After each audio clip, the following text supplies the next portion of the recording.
We are honored to welcome Mr. Kevin Richardson, member of the Exonerated Five, and Vanessa Potkin, Director of Post-Conviction Litigation at the Innocence Project. I want to thank you for joining us. Thank you. Thanks for having us. Kevin, part of the Exonerated Five, back in April 19th, 1989, the Central Park Five. You were one of those young men. Were you 14? 14 years old, correct. All 14 except one was 16. Two was 14, myself and Raymond Santana. We were the two youngest. And two were 15, and Corey was the oldest.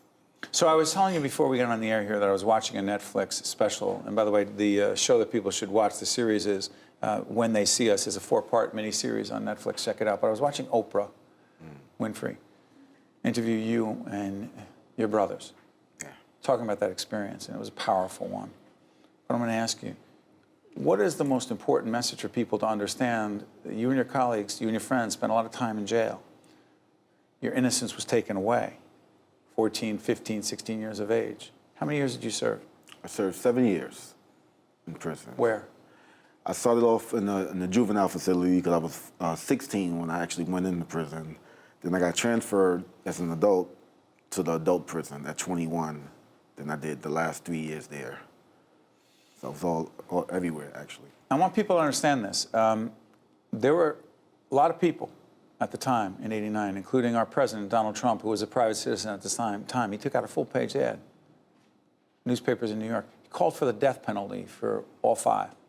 I want everyone to understand that in 2002, DNA evidence confirmed that someone else who actually acknowledged that it was him who raped Tricia Miley in 1989 in Central Park, correct? That's right. A man came forward, Mateus Reyes, and he said that he, started to tell people, I did this crime, I did it alone, and DNA testing was performed and confirmed that his DNA was on multiple items at the crime scene, and he had a history of committing similar crimes all by himself in the area around the time, including a rape that happened just days before in Central Park. What about the DNA evidence of Kevin and those other young men? Did it match? So at the time of the crime, the DNA didn't match, and law enforcement knew this, but this just shows the power of confessions, right? These young men were interrogated, ultimately, falsely confessed to the crime. How much pressure were they under to confess? Well, these were 14, 15, and 16-year-olds, right?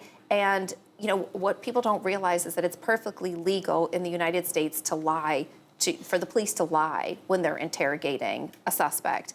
And so they can make you believe, if you just tell us what we need to know, you can go home. They say, as they did here, your friend is saying that you did it. And if you don't say something now, you're going to go to prison forever. And so they can lie and intimidate, and people come to believe it's in their best interest to just say what they want, what the police want them to say, and end the interrogation, and it'll all sort itself out later. But it doesn't. Sorry for interrupting. I hate to bring you back there, but I saw you talk to Oprah about this. You remember the interrogation? It was 30 years ago. Do you remember it? Yeah, some things you never forget. I just remember the process. Being 14, not knowing what will happen, not knowing if I will come out of the prison, out of the precinct alive.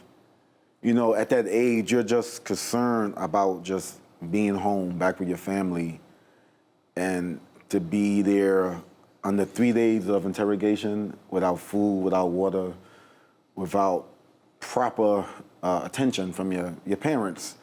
It's something that's very devastating. And not only does, adults go through this as well, but just imagine someone that's 14, 15, and 16. It's still horrific. It's still horrific to think about it. You were charged. There was a court case. And Oprah again asked you when you heard guilty. What's happening for you?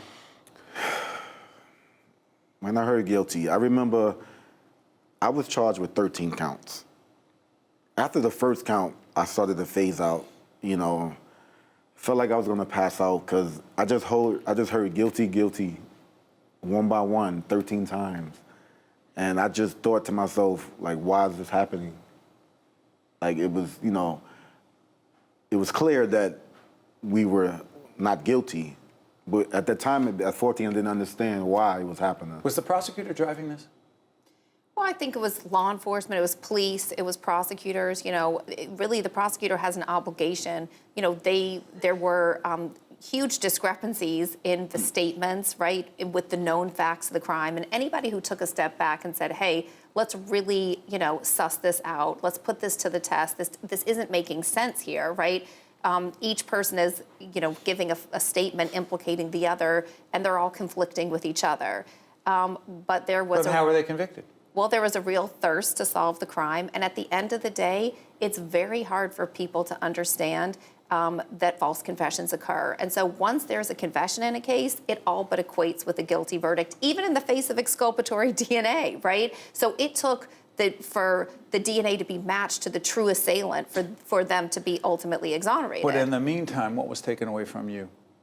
What was taken away from me is my youth, being able to grow, not knowing what will happen, you know, and when I get older. One goal I always had, I wanted to attend Syracuse University. I was very into that. During that time, I was a Big East guy from New York, you know, so I followed the basketball team, and I always just wanted to go to that Was Derek Coleman the man at the time? Yes, he was. I thought so. Derek Coleman, Billy Owens. I got it. It goes on. I hear you. So I've been a fan Jimmy since Boeheim then. was there at time. He was there forever. But Yes, go ahead. he was. You know. Go ahead. So, but there's things like that, and also the basic things that we don't think about, like missing my prom. I wasn't able to fulfill being a kid. You know, I had to grow up fast in the institution. One of the things about this documentary, or this miniseries on Netflix that struck me, and I've only watched part of it, and I'll make sure that I watch all of it, but I was listening to you and your colleagues, you and your brothers, and you are brothers. Yes, we're brothers. For life. Yes. You all had different experiences, Yes. tortured in different ways, suffered in different ways. Yeah. What keeps you together? What keeps us together is that we went through this together, and we started as strangers, and then now we're brothers, because if anybody knows, we know exactly what happened to us. I mean, now the world knows because of the series when they see us, but we have that bond going through that, and to still be here 30 years later, to still be relevant, to still have our life story being untold to the world, is something that's very gratifying. You said, by the way, I said it was a documentary. It's a mini-series, not a documentary. I'm going to clarify something on that. But you said in that special I saw on Netflix, it's painful, but? It's painful, but it's very necessary. Because? Because especially today in this society, people need to be awake, and we need to raise awareness about people that's still being incarcerated that's not guilty. And there's many, the number goes on, there's people that's still innocent. So all we wanted was to have our life story told, and it exceeded what we wanted. And now we just have to keep it alive and keep raising awareness. Devil's advocate, someone says, you know, these guys got a settlement from the city of New York, $40 million. Yeah, they got to split it between, amongst all of them. There are legal fees, but they got $40 million. Come on. You say? Who would trade a day of their life to be in a maximum security prison, to be separated from their family, to be, you know, prisons are dehumanizing places. And knowing you did not do it. Knowing you didn't do it. That there's no way to ever take away the suffering, the torture. Those psychological scars will always be there. By the way, stay right there. Corey Wise, one of the 5 of the Exonerated Five, solitary confinement. How long? For years. Yeah. For years. And, you know, compensation doesn't make people who are wrongfully convicted whole. It's necessary, but you can never undo that experience. You can never, you know, compensate somebody or really give them back everything that they lost. Who's apologized? Who hasn't? City of New York apologized? No. Prosecutor's office? No. Police? No. Courts? No. President Donald Trump? Definitely not. What would you say to him if you could talk to him face to face? You know, I want to be clear. Donald Trump, and look it up, this isn't anyone's opinion, took out full-page ads in the tabloids in New York and other papers calling for the death penalty for these 5 young men who ultimately were found not to have committed this crime that someone else did, called for the death penalty. Never apologized. What would you say to him? At this point, I don't think it's much more, anything he was to really say much to him, just to basically, you see the truth. We would have loved and apologized back then, but now we're moved on with our life, and now we don't even pay attention to, we're trying to. Some of your colleagues, some of your brothers, at least my interpretation, have not moved on. No, it's hard. Like I said, each day we strive to. Each day is a process. And that's why I want to go back really quick about the settlement. $40 million. People have this misconception that we all receive $41 million each or something like that.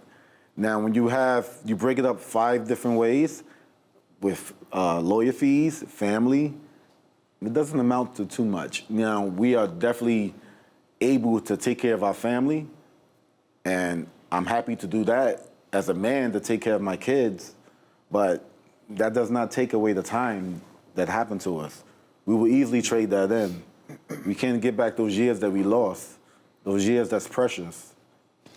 Vanessa, what is the message that we should all, in your opinion, take from this, particularly with the work you and your colleagues are doing at the Innocence Project? Well, we know that wrongful convictions occur. 2,471 people have been proven innocent since 1989. The types of evidence that are routinely used to convict people, including confession evidence, can be extraordinarily unreliable. Just looking at the DNA exonerations alone, we've had 365 throughout the country, and around 30% of those people falsely confessed, right? So made admissions to crimes they were completely innocent of. And so we have to take the information that we know about the criminal justice system, about evidence that's used to convict, and use it to implement change. We're really archaic now in terms of, what we're not in tune with what the social science and, what we know about the types of evidence that are being used to convict people. And we have to just take a step back. We have a system of mass incarceration. How much of it is racially motivated? Well, I In think, your opinion? I think if you look at the basis of the criminal justice system, it is a system that disproportionately targets and impacts and incarcerates people of color. Were these 5 young men targeted? Well, they were targeted. There's this whole notion of, that they were in the park wilding, and there's no denying that, racism played a huge role in their wrongful conviction and even how they're treated today. People are more outraged that Linda Fairstein is finally the prosecutor of the case. Linda Fairstein, did she recently resign? So she was, on the board of Vassar. She was, she went on to write books, and she drove this case. She drove the case. And she had the evidence that the DNA did not match, and she never, forget about apologize, unless I'm wrong on this, she never said, hold on, time out, we got the wrong guys. Never. And after their exoneration, she's never apologized. She's never officially acknowledged their innocence. And never. And she, Vassar recently, asked her to resign from the Board of Trustees. And people are more outraged over this tiny consequence that she's facing today than what happened Kevin, I'm to at 30 seconds. I'm sorry for Exonerated Five. Message to all of us. Give it to us. The message is never judge a book by its cover. We were kids that just was raised with our parents, raised in a nice background, but we were judged because the color of our skin, and not by how we are. So I just want to just keep raising awareness to people and see our life story, and now you see us. On Netflix. On Netflix. And they see you now. I want to thank you, Kevin, and most importantly, wish you and your family nothing but good health and a good life. Wish you the best. And Vanessa, thank you for adding perspective as well. Thank you. I'm Steve Adubato. Let's continue this conversation. Be sure to let us know what you think about this issue and other topics we should cover on Think Tank. So check me out on Twitter. You know where it is. Most importantly, make sure, particularly on this issue, you think for yourself. Catch you next time. Think Tank with Steve Adubato has been a production of the Caucus Educational Corporation, celebrating over 30 years of broadcast excellence. Funding for this edition of Think Tank with Steve Adubato has been provided by Atlantic Health System, Valley Bank, NJIT, New Jersey Resources, New Jersey Sharing Network, Choose New Jersey. And by Kessler Foundation. Promotional support provided by NorthJersey.com and Local IQ. And by BestOfNJ.com. Transportation provided by Airbrook Limousine, serving the metropolitan New York, New Jersey area.